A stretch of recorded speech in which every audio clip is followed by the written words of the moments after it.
یعنی مافێکیشە و ئەرکێکیشە کە من بەشدار بوومە بەشێک بوومە لە پرۆسەیە کە کوردستان بەرەو دیموکراسیە دەبا.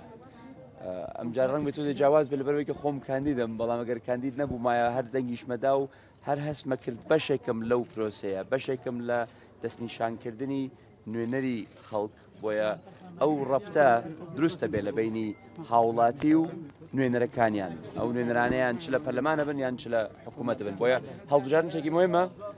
ئەمڕۆ جیاواز بووشکەنەم جارە خۆم کاندید بووم فەرقیەیە. دەدوابێ هاوکێشەی سیاسی گۆڕە لە کوردستانە بە هەڵبژاردنە و نەتایجەکانی من پێم وایە هاوکێشەی سیاسیە گۆڕێ لە کوردستان.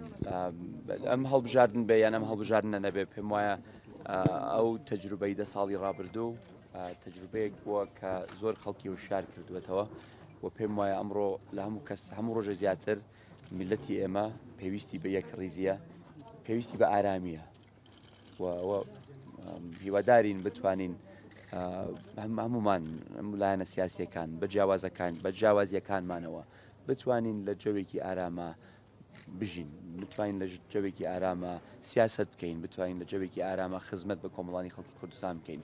ئێمە ئەبێ فێر بین چۆن لەگەڵ جیاوازیەکانمانە بژین.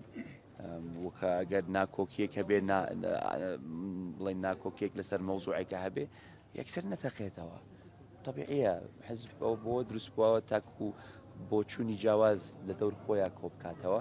من هیوادارم حزبەکان هەموو حزبەکان سیاسەتیان هەبێ، ئەوە نییە هەر قووەت کێ جەماوەریکی زیاتری هەیە، کێ قووەتێکی زۆرتری هەیە، سیاسەتی هەبێ، کێ پەیامێکی هەیە کە ڕوونە بۆ کۆمەڵانی خەڵکی کوردستان و خەڵک لە چواردەوری ئەو پەیامانە کۆ بێتەوە.